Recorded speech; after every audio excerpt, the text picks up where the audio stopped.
¿Qué hubo, raza? Yo soy Ernesto Ayala, and this is Aztlán Weekly. We begin with news from our camarada Tomás Morelos Guerrero, desde Tejaslan. Last Wednesday, 3 migrant detainees were shot at a Dallas ICE facility. The suspected gunman, Joshua John, was found dead later that day by a self-inflicted gun wound. The latest victim to die as a result of the shooting spree was Miguel Ángel García Hernández, a 32-year-old Mexicano, sadly leaves behind a wife and 4 children, along with their baby on the way. Norman Guzman Fuentes, a 37-year-old migrant from El Salvador, was also shot and died on the same day of the shooting, leaving behind a grieving mother in El Salvador who depended on his support. The suspected shooter is reported to have been perched on the roof of another building when he allegedly fired at the ICE field office in Dallas, officials said. Alleged handwritten notes left by John indicated he, quote, hoped his actions would give ICE agents real terror, unquote, said Nancy Larson, acting U.S. Attorney for the Northern District de Texas. The suspected gunman is believed to have used an 8mm bolt-action rifle in the shooting, officials said during a press conference last Thursday. FBI officials previously said rounds found near the suspect contained messages that are anti-ICE in nature. One purportedly engraved with the phrase, anti-ICE. It's difficult to believe an anti-ICE shooter would only target detained raza instead. In latter news, desde Tejaslan last weekend, at the South Waco Community Center, a raza-themed mural was officially unveiled. The mural not only celebrates Mexican Americans, but especially raza en Tejas. This during Raza History Month. The painting covers 3 windows of the community center featuring key figures that have influenced Texas in culture, arts, and justice. The artist of the mural is Mexico-born artist Jesus Rivera. He explains of his work. It celebrates the deep-seated relationship between la cultura tejana y mexicana, stating, I put Mexicans and Texans here because Mexicanos and Tejanos, we are united throughout history. Rivera's work also had contributions from fellow artista Anastasia Sergivna,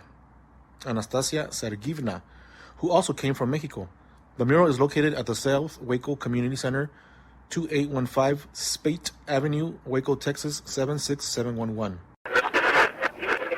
Y noticias from our camarada Andrea Martinez desde Crazy Town, Roswell, Nuevo Mexico.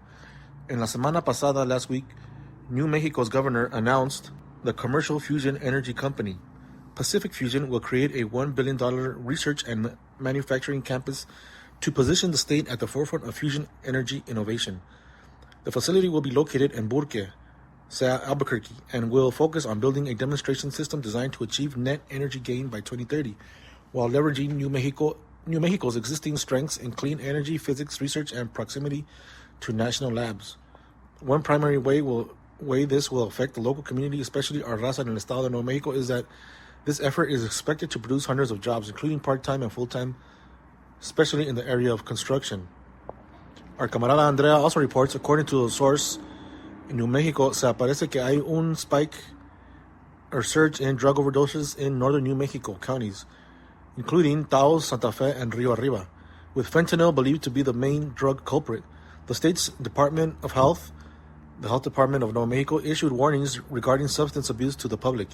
Yet state concerns over public health and drug use come as public concerns grow regarding the lack of transparency in how New Mexico plans to distribute more than $850 million in opioid settlement funds.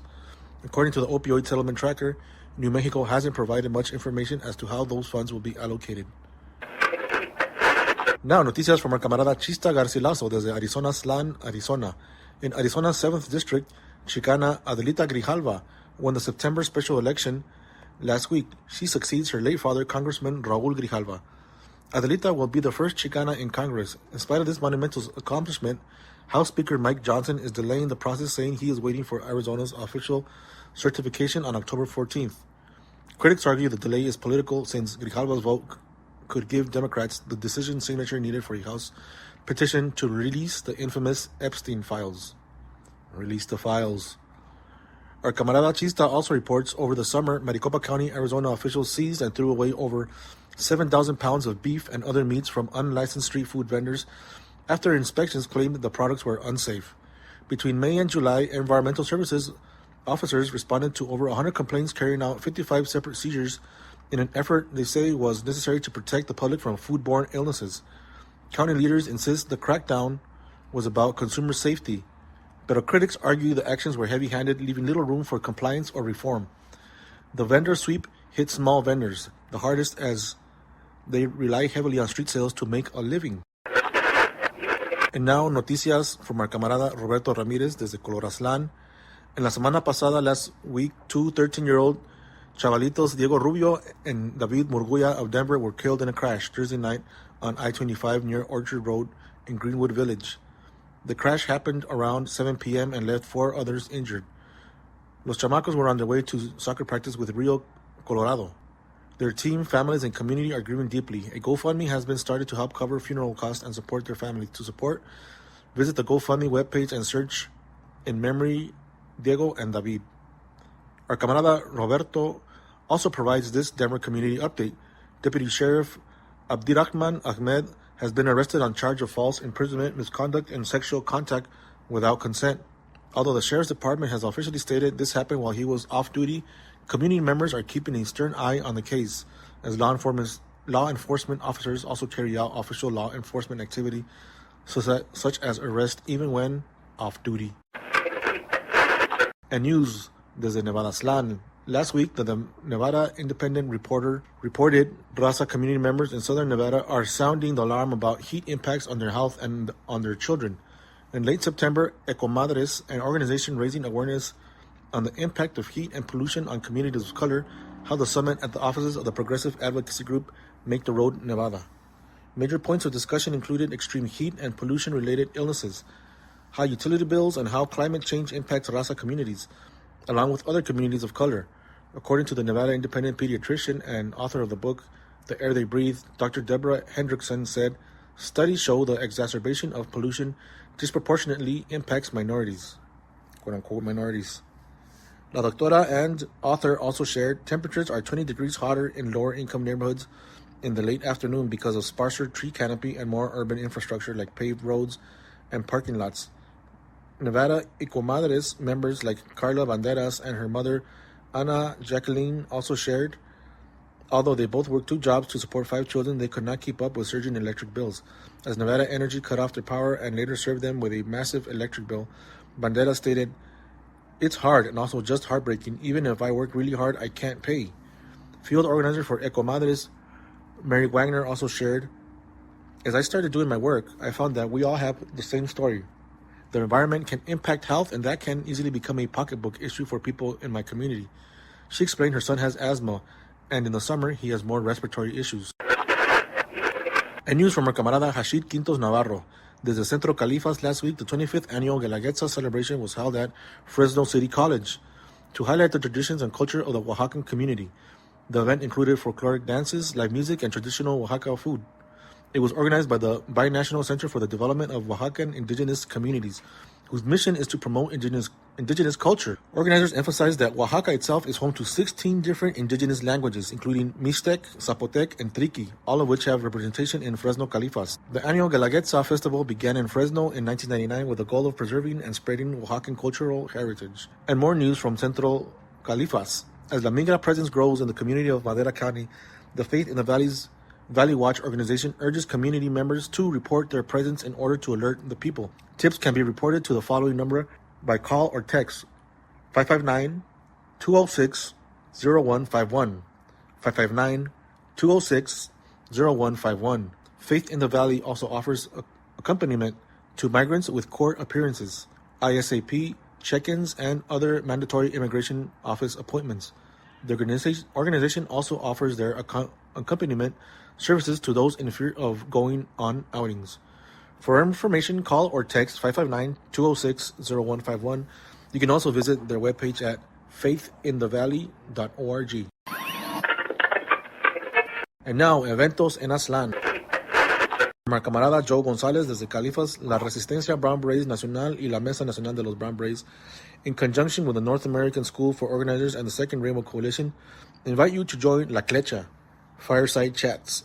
Revolutionary political education classes. Join them online to sit around the fire or on a plática that looks forward to building structure within the movement of community organizers and learn about history, unity, and resistance. This is a weekly online event taking place via Zoom every Thursday evening at 5:30 p.m. Pacific Standard Time, and it is open to the public. For more information, visit naso.network. That's NASO.network. In the arts, desde Visalia Califas, the Arts Visalia Visual Arts Center presents Nopales y Nectar by Jose Soria. The exhibit will run from October 2nd to November 1st, 2025. Soria's immersive artwork explores the intersectional relationships of Mexican-American, LGBTQ+, and Catholic cultures that define the artist's life. Learn from the artist in person during a live artist talk on Saturday, October 4th, 2025 at 2 p.m. Para más información, visit artsvisalia.org. And from our camarada Chista Garcilaso desde Arizona, Aztlán, Palabras Bilingual Bookstore presenta Con Cariño Ancestor Altar Events. Learn and make papel picado on October 4th, 2025 from 3 p.m. to 5 p.m. Learn to make your own papel picado for your ancestor altar.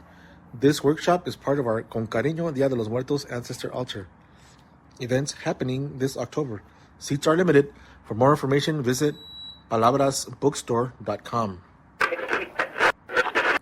And from our camarada Hashid Quintos Navarro, desde Centro Califas, the Tierra Mía Festival 2025 will take place Saturday, October 4th, 2025 from 4 p.m. to 8 p.m. at Nagi Daifala Unity Park in Poplar, California. Este evento es gratis. It's family-friendly festival celebrating farm worker communities. Come by and enjoy live music, delicious comida, arte, y mucho más. You can find more information by following the festival's Instagram account at Tierra Mía Festival or emailing them at tierramiafestival@gmail.com. In Denver, Colorazlan, this Sunday, October 5th, Soul Sunday at the Pom Pom Bar. Come through and kick it as we spin vinyls. Selectors include Soul Beat Girl, Juan Fuentes, and more. This event is free and begins at 5 p.m. at the Pom Pom Bar, 2528 Walnut Street, Denver, Colorazlan. For more information, visit ponponbar.com. And in Pacoima, Califas, this Saturday, October 4th, from 12 p.m. to 4 p.m., El Partido Nacional de la Raza Unida will hold their community carne asada. Come join for comida, cultura, música y revolución. For more info, go on their Instagram at larazonida.sfv. The event will be held outside of the Richie Valens Recreation Center, 10736 Laurel Canyon Boulevard, Pacoima, Califas, 91331. And now, Aztlán Mundial. ¿Por qué? We bring Aztlán with us everywhere we go.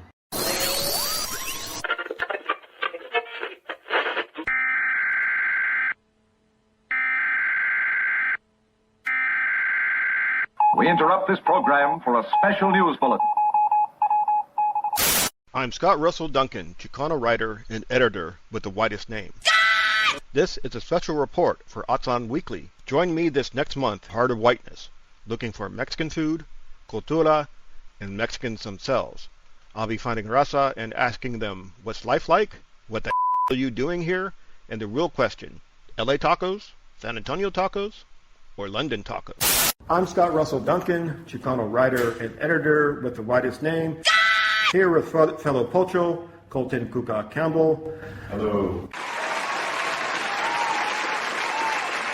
This is a special edition of Aztlán Weekly called Aztlán Mundial, and I'm here today with... I'm Sofia from Latin American House. We are here in London.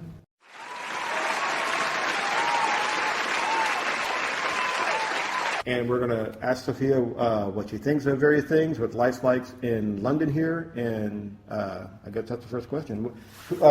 What's your background and what are you doing in London? All right.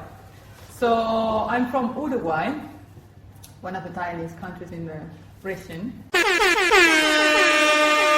I came to England to study my master's, and then I met my husband. I left everything I had in Uruguay, my very good job, my flat, my car, and decided to stay here. I'm very, very happy here. So it was an excellent decision. And now I'm working at Latin American House, which is a charity in London, Northwest London, that supports the Latin American community living in the UK, but particularly in London. How long have you been in the country? 6 years. 6 years, wow. So, what have you heard the word Chicano before today? Yeah, many times. And And I saw it was a derogative term. So when I came across you, I thought, okay, this is interesting. And then we were talking, and I think it's very good that you are reappropriating and resignifying the concept, because that's kind of shows agency, you know? Oh, yeah. Well, it actually started in the 70s when it did that. I didn't personally do it myself. Oh, well, Yeah. you as a collective, as a group of people that identify like as Chicano. So what's your conception of Chicanos? Or what do you think of, what do you, for you, maybe in Uruguay or even like in the UK here, what do you think about Chicanos? What have you heard about them, or what do you think about them? Well, as I said, I saw it was a derogative term and very stereotypical because we came across it on Hollywood movies and things like that. And so yeah, that was my idea, some kind of, I don't know, I think the way Hollywood depicts whatever is not white, a bit backward, a bit rustic. Wow. I don't know, that's my idea. That sounds typical Hollywood depiction of us, yeah. So what do you think? I mean, obviously you see the news and what do you think about the situation now? Obviously, how do you see, through your news agencies, channels? What do you think about the situation around immigration and ICE and this kind of thing? In the States? In the States, yes. Wow, yeah. So, to be honest, I decided to not be that exposed to news lately because I was being a bit overwhelmed. So of course, the first thing I did was I dropped out of Twitter. But it was a kind of weird experience because that was my way, at some point, it was a very important tool, sorry if I overspeak, but it was a very important tool to be aware of what's going on. I follow certain media and I love to follow media from my country, but also I used to follow media from the States, from Argentina, from Europe before coming here, because I think it's important to know what's going on. But then Twitter became the thing, like what's now X. Yes. And there's nothing there to learn anything about anything. And then I find it very hard now to follow the news because I have to go one media by one media. It takes forever, So I feel a bit disconnected, but so I disregard a lot. So what was the question? I mean, when you hear about ICE and the immigration things going on in the States. To go to the answer, I think we are living in a very, very difficult time. And what we see in the States is absolutely scary. I have come across people in different moments, in different contexts, that lived in the States and say, of Latin American heritage, and they say, we don't feel safe living there. I have friends that have family living there and they are thinking about visiting their family because they don't feel safe. But I think it's something that's going on in the States, but it's something, the hate is spreading everywhere. So it's not just located in the States. And I wanted to ask, what is the importance of the Latin American House? What services are you providing in the current climate to sort of, combat or resist that? Well, we are part of a coalition here that is called CLOC, Coalition of Latin Americans in the UK. So it's a group of charities that support Latin American community in different ways. And through CLOC, there are a couple of campaigns that I think are important. One of these is we are trying to get recognition in the UK as an ethnic minority. Because as a migrant group, that's important. It allows us to have statistical information about the Latin American community in the UK, what's the life situation, and so on. And then we can better support the community, right, with information. And the other important thing that CLOC does, to probably do many more things, and it would be fantastic if you can talk with someone from Club. But there's about promoting the voting within the community, because it's a right you after you become a citizen in this country, it's a right you have, and so if it's a right, you should make use of it, regardless of the options you have for voting. That's a different question, I guess. I don't know if I answered the question. That sounded good. Well, to change up things a bit, so do you like Mexican food, or have you had it before? Yes, of course, and I love it. I have a soft version of Mexican food, to be honest, because I can't deal with very spicy food, but yes, I love it. Do you have any kind of like tacos? I told you about the taco war that exists and that is never ending between El Paso, San Antonio. Yeah. It's even going on now because we have someone from San Antonio here, and I'm from LA and Southern California. I said the tension, Yeah, you mentioned, yeah. So, like, have you had any tacos from any other place other than London, or like, are there good places in London that you go to? Well, the first time I tried tacos, it was in Chicago. Okay, we can't talk to you anymore. Sorry. Go ahead. What can I say? I don't remember them, so they weren't very memorable. That's the correct answer. We may continue now. Thank you. And then in London, I love a place called La Lupe. It's very good tacos, I think, because they have proper tortilla. You know, when you go like to other places, it's difficult sometimes to find tortilla made of corn. Mm-hmm. So this is proper, and I like that. And I must say, my favorite food is burrito, though, and I made amazing one. Sorry, I'm not being humble, but I mean, of course, a soft version, not very spicy, but it's very good. I believe I invented the tofu burrito in the 1980s when I was a kid using like leftover Chinese food, but I just want everyone listening to understand that I was the inventor. So yeah, that sounds great. Yeah, I would love burritos as well. Let's see. The other thing is, like, I used to come to London, and the Mexican food was insane. It was like a strange alien concept, but I think that's changed quite a lot. It's like seems pretty close to authentic, where I wouldn't question it too much, like if I had it in the U.S. Right? I mean, have you? Would you say it seems authentic here, or as far as you know? Or? The point is, I don't have a proper parameter of reference because sadly, I haven't been to Mexico. Mm-hmm. So my criteria to say this place looks authentic is how are the tortillas made? Mm-hmm. Are they made of corn flour or some weird mix? And that's my parameter. Okay. So you fall on the side of corn? Oh, wow, yeah. That's an important question often in the Mexican and Chicano community, corn or flour. It is often. Yeah. But corn is like always the right answer. So, no? Yeah. Well, it's been great talking to you.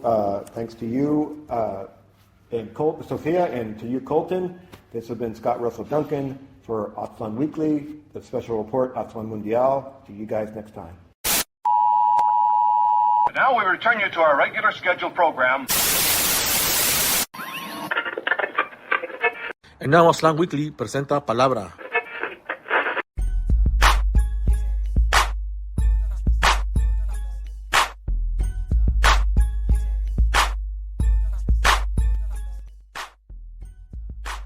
Yo, what's good, relatives? Mike Bravo here, Kamichipili, West Los, Venice. Just want to share something real quick that a lot of things are always on my mind, and I don't get enough time to always express the things that I want to express, and I feel like need to get expressed, especially on the West Side, where a lot of authentic Chicano perspective and interests are being expressed and vocalized.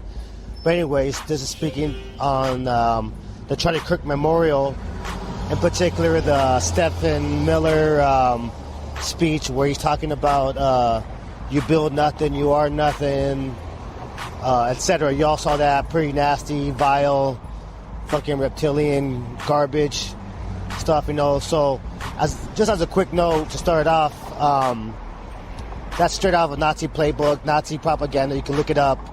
For all you Christians out there, people who think you're following God, that fool's almost verbatim regurgitating Nazi propaganda speech points, right? Go look it up. Facts. Truth and light, right? Facts. Go look it up. But most important, the point that I really want to focus on, especially for a lot of black and brown folks and those who've had their history marginalized here in America, so-called America, this settler colonial project. He's talking about you build nothing, you are nothing, you come from nothing, whatever, and exalting the greatness of Western civilization. So for the record, again, you can go through history, go check your history books, Truth and Light, right? And the world has only created 3 civilizations, right? That's a civilization of corn, Mesoamerica, the Americas, right?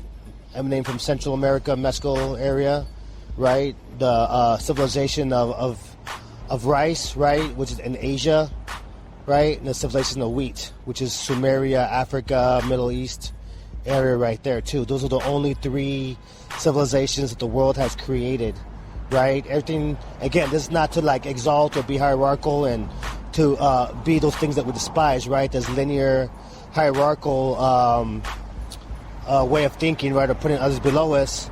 But facts are facts, and Europe only got their civilization, or the so-called Western civilization, from borrowing from other cultures, namely, Asia, Africa, and even when they came to the Americas and they raped and pillaged all our resources and all our people, they took a lot of our sciences back, a lot of our foods back, which helped regenerate and, helped spark the Renaissance that they so proudly brag about, right, in their civilization. It was all, everything that Europe ever did, again, not to exalt, to put people below or above, but just to be factual, all of Europe's technology and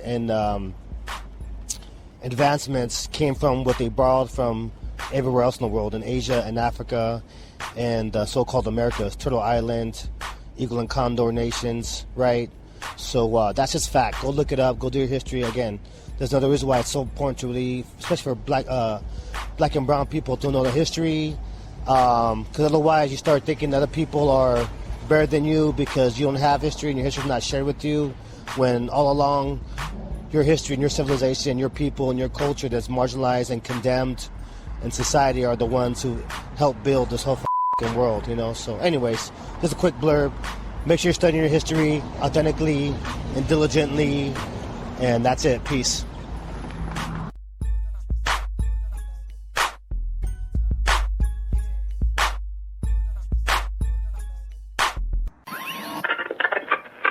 And now shout-outs. Camarada Petra Salazar, poet, educator, and culture worker desde La Española Valley in northern New Mexico, would like to give a shout-out to the organization Tewa Women United, one of the most active groups operating in the Española Valley.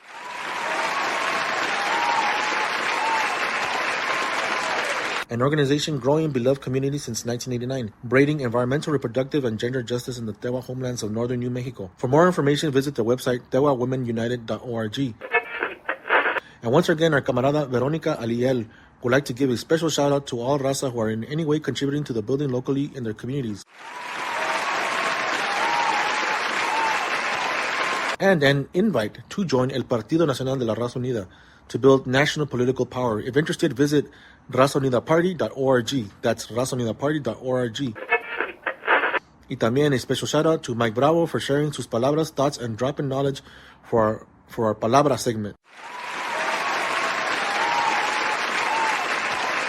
For more from Mike, follow his Instagram page at OGBravo1. That's OGBravo1. And another shout out to Hennessy Pedro Parker, desde Houston, Tejaslan, for providing his Firme Beats for the same segment. If you'd like to hear more from him, visit soundcloud.com/Hennessy-Pedro-Parker. Finally, Aztlán Weekly would like to hear from you, Raza. If you reside anywhere in Aztlán and would like to share newsworthy events with us, or if you would like to make a special shout out to family, friends, y queridos, or an organization serving our community, or if you would like to share your thoughts, cáiganle, shoot us an email at news@aztlanweekly.com. Or you can visit our website at aztlanweekly.com, and you can also find us on social media. Search Aztlán Weekly. Gracias. Que viva la raza y que viva Slan Libre. Es todo.